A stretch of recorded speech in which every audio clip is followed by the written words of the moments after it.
প্রতিবন্ধীদের কল্যাণে সমাজের বিত্তশালীদের পাশে দাঁড়ানোর আহ্বান জানিয়েছেন প্রধানমন্ত্রী শেখ হাসিনা। পাইকারি বিদ্যুতের দাম না বাড়ানোর দাবি জানিয়েছেন বিএনপি নেতা এম কে আনোয়ার। সংসদ সদস্য এবং আওয়ামী লীগ নেতার বাসায় ডাকাতির অভিযোগে 4 জনকে গ্রেফতার করেছে ডিবি পুলিশ।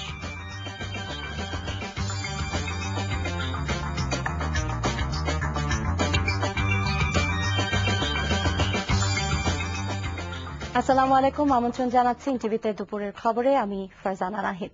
একে টিএমটি বার শিরোনাম শুনছিলেন, এবারে নিয়ে যাচ্ছি পুরো খবরে।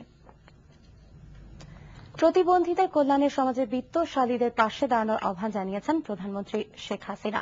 সকালে গাজীপুরের মৌচাকে 7ম জাতীয় ক্লাব ক্যাম্পরি উদ্বোধনের সময় তিনি এই আহ্বান জানান। প্রধানমন্ত্রী দেশের যেসব শিক্ষা প্রতিষ্ঠানে এখনো স্কাউটিং চালু হয়নি সেগুলোতে স্বল্প সময়ের মধ্যে এর কার্যক্রম চালুর নির্দেশ দেন। শিক্ষা দীক্ষায় বড় হয়ে ক্লাব সদস্যরা বাংলাদেশকে সুন্দরভাবে গড়ে তুলবে বলে আশা প্রকাশ করেন প্রধানমন্ত্রী।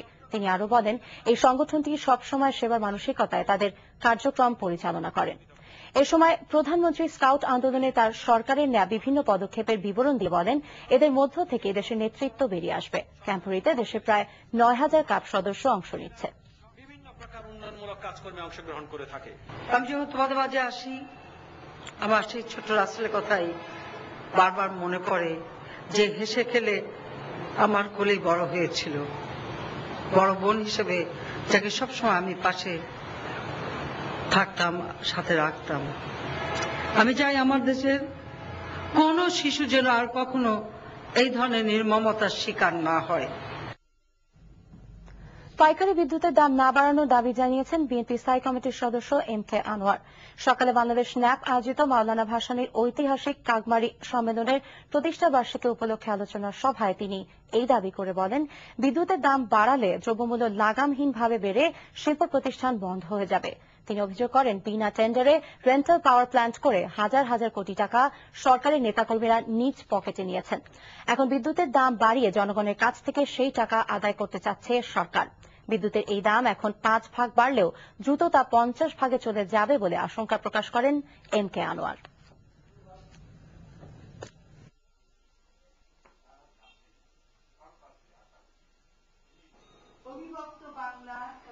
বিদ্যুতের দাম বৃদ্ধির ফলে শুধু পোশাক নয়, বিদ্যুতের দাম বৃদ্ধির ফলে প্রত্যেকটি উৎপাদিত পণ্যের দাম আবার বাড়বে এবং আমাদের যে মূল্য বৃদ্ধি বর্তমানে যেটা 6 থেকে আছে, যেটা 10 থেকে 11-12% পর্যন্ত উঠে গেছে, সেই মূল্য বৃদ্ধি আরো উপরে উঠে যাবে, জনগণের দুর্ভোগ আরো বাড়বে।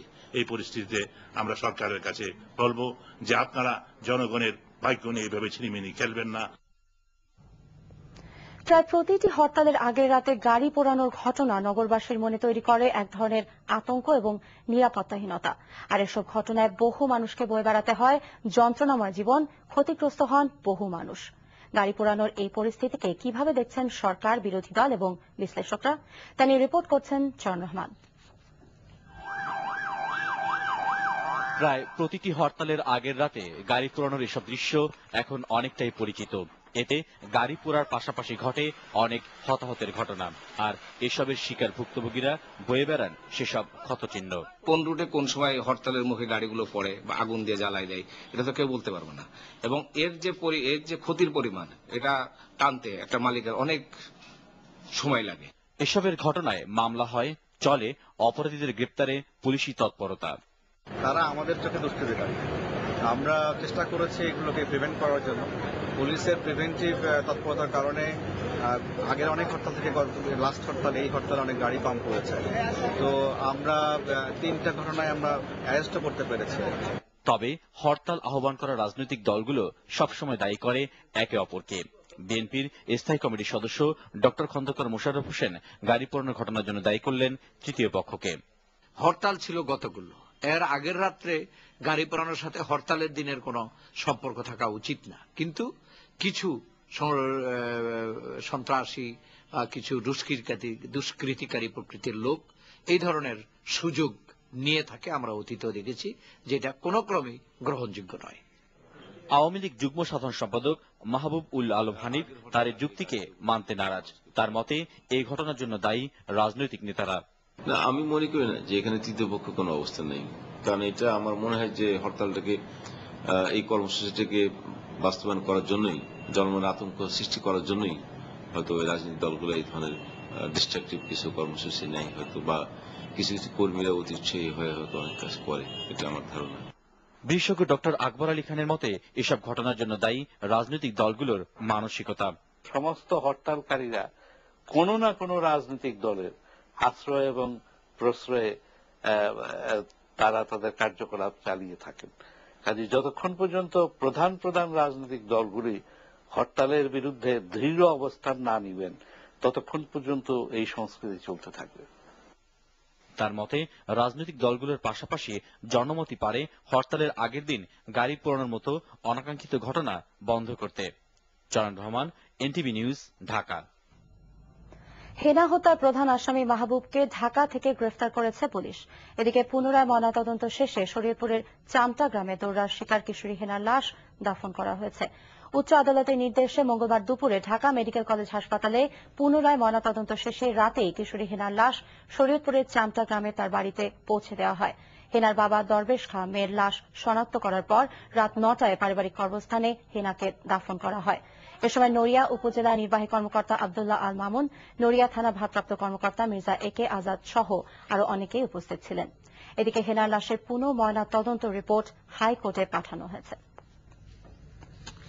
সংসদ সদস্য শাহিদা তারেক দীপ্তি এবং আওয়ামী লীগ নেতা আলী নেওয়াজের বাসায় ডাকাতির ঘটনায় জড়িত অভিযোগে 4 ব্যক্তিকে গ্রেফতার করেছে গোয়েন্দা পুলিশ। একই ডাকাত দলের সদস্যরাই উভয় বাড়িতে ডাকাতি করেছে বলে জানায় পুলিশ। তানজিল মাহমুদের রিপোর্ট। মাত্র 4 দিনের ব্যবধানে সংসদ সদস্য ও আওয়ামী লীগ নেতার বাসায় ডাকাতির ঘটনা ঘটে জানুয়ারির প্রথম দিকে। এরপর থেকেই ডাকাতদের ধরতে মাঠে নামে গোয়েন্দারা। তদন্তে দেখা যায় বেলাল নামের এক ডাকাত সর্দারের নেতৃত্বে দেশের বিভিন্ন জায়গায় ডাকাতি করত দলটি। তারা মূলত ঢুকেছিল দোতলায় ডাকাতি করার জন্য। দোতলায় তাদের আশানুরূপ মালামাল না পাওয়ার কারণে তারা জিজ্ঞেস করেছিল যে নিচে কে থাকে। তখন তাদের বসের সঙ্গে তারা ফোনে কথা বলেছিল যে এখানে মাল পাওয়া যাচ্ছে না। তখন তাদের বস একজন ডাকাতের নাম বলেছিল বিল্লাল, আপনার অনেকেই তার নাম জেনে থাকবেন। বিল্লাল বলেছিল যে তাহলে নিচে তাদের ডাকাতি করে আয়। তবে গ্রেপ্তারকৃতদের দাবি তারা জানতো না ওই বাড়ি দুটি সংসদ সদস্য কিংবা আওয়ামী লীগ নেতার। আমরা 5 জন 2 জন 7 জন ঘুরছি। আমি বিপের বাসা কিনা তা আমরা চিনতাম না। জানলা খোলার পরে ভিতর ঢুকছি, ভিতর থেকে লোক 2 জন পাইছি, 2 জন পায়া 4 জন ভিতর ঢুকছে, একজন বাইরে ছিল। ওরা বাইন্দা কাপড় স্বর্ণগনা যা ছিল এটা ওরা নিয়ে নিছে। পরবর্তী নিচে গেছে, নিচে গিয়ে মনে করেন জানলা ভাঙে ভিতর ঢুকছে, ভিতর ঢুকে 2 জন লোক পাইছে। এখান থেকে আলমারি 2 জনের বাইন্দা আলমারি থেকে স্বর্ণগনাগুলো সব ব্যাগের ভিতরে নিয়ে নিছে। গ্রেপ্তারকৃতদের কাছ থেকে বিভিন্ন সময়ে ডাকাতি করা বেশ কিছু স্বর্ণালংকার উদ্ধার করেছে police.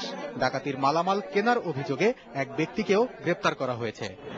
Tanzil Mahmud, NTV news, Dhaka. Spot অ্যাসেসমেন্টের মাধ্যমে গত 6 মাসে প্রায় 13,000 নতুন করদাতা আয়কর পরিশোধ করেছে। আর জুন পর্যন্ত চলা এই কার্যক্রমের মাধ্যমে এর সংখ্যা আরো বাড়বে বলে আশাবাদী রাজস্ব বোর্ড।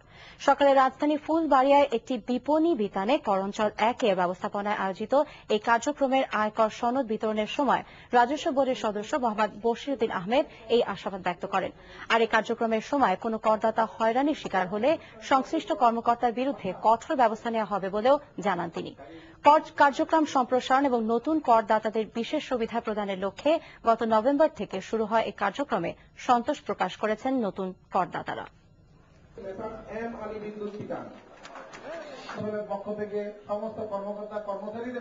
আমরা যেটা বিভিন্ন জায়গায় সার্ভে করছি এবং যেখানে আমরা মনে করি যেখানে মার্জিনাল ট্যাক্স পেয়ার আছে, যারা 2,000 টাকা এবং 4,000 টাকা ট্যাক্স দেওয়ার মতো ক্ষমতা আছে এবং বিভিন্ন কারণে তারা ট্যাক্স দিতে পারছেন না, এরকম সার্ভে করে আমরা যাচ্ছি এবং এই পর্যন্ত প্রায় 12,000-এর উপরে আমরা করদাতা অলরেডি আপনার কর প্রদান করেছেন।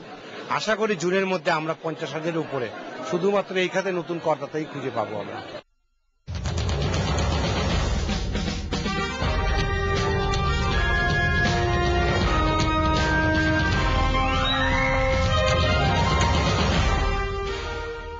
এবার রয়েছে প্রিয় প্রাঙ্গণ বিশ্বকাপ প্রসঙ্গ।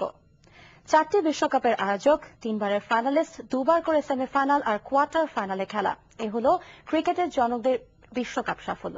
রক্ষণশীলতা, ঐতিহ্য এসব কিছু ইংল্যান্ডের সঙ্গে অঙ্গাঙ্গিভাবে জড়িত বলে অনেকেই মনে করেন ইংল্যান্ডের জন্য বিশ্বকাপ নয়। তবে এবারের দলটি কিন্তু শিরোপা স্বাদ পূর্ণ করে দেবার মতো। আরো জানাচ্ছেন আবু সাদাত। ইংল্যান্ডের কাছে বিশ্বকাপ আর দুর্ভাগ্য যেন প্রতিশব্দ। 9টি বিশ্বকাপের 3টিতে ফাইনালে উঠলেও পূর্ণ হয়নি শিরোপা স্বপ্ন। এর মধ্যে 79তে ওয়েস্ট ইন্ডিজ, 87তে অস্ট্রেলিয়া এবং পরের আসরে পাকিস্তানের কাছে হার মানতে হয়েছিল। এর বাইরে দুবার করে সেমিফাইনাল ও কোয়ার্টার ফাইনালেও খেলেছে তারা।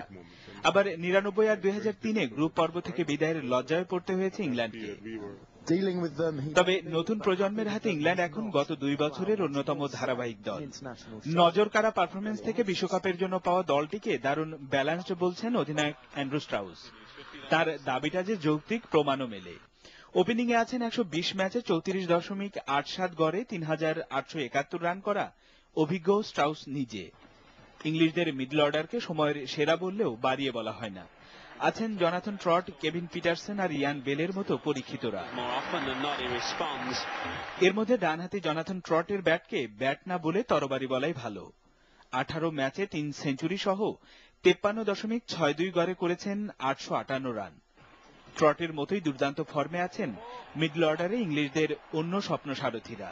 আছেন পল কলিনউডের মতো অভিজ্ঞ অলরাউন্ডার, যে কিনা একাই ঘুরিয়ে দিতে পারেন ম্যাচের ভাগ্য। ব্রেজনান, লুক রাইট আর মাইকেল ইয়ার্ডিও প্রস্তুত ব্যাটে বলে সমানভাবে জ্বলে উঠতে। নতুন বলে প্রতিপক্ষ শিবিরে আতঙ্ক ছড়াতে জেমস অ্যান্ডারসন একাই যথেষ্ট। আর তিনি সঙ্গী হিসেবে পাবেন স্টুয়ার্ট ব্রড আর আজমল শাহজাদকে। উপমহাদেশের উইকেট জয় করতে সবার যেখানে প্রয়োজন বিশ্বমানের স্পিনার, সেখানেও পিছিয়ে নেই ইংল্যান্ড। সময়ের অন্যতম সেরা অফ স্পিনার সোয়ানকে সামলাতে হবে বাংলাদেশকেও। এত সব ভালোর মধ্যে দুঃসংবাদ বয়ে এনেছেন তরুণ তুর্কি ইউএন মর্গান। ইনজুরিতে পড়ে শেষ মুহূর্তে ছিটকে পড়লেন নির্ভরতার এই প্রতীক। লর্ডস, কলকাতার মেলবর্নের যে স্বপ্ন পূর্ণ হয়নি, এবার মুম্বাই কি সেই স্বপ্ন পূরণ করতে পারবে বোথাম গ্যাটিংদের উত্তরসূরিরা? Abu Sadat, NTV sports desk.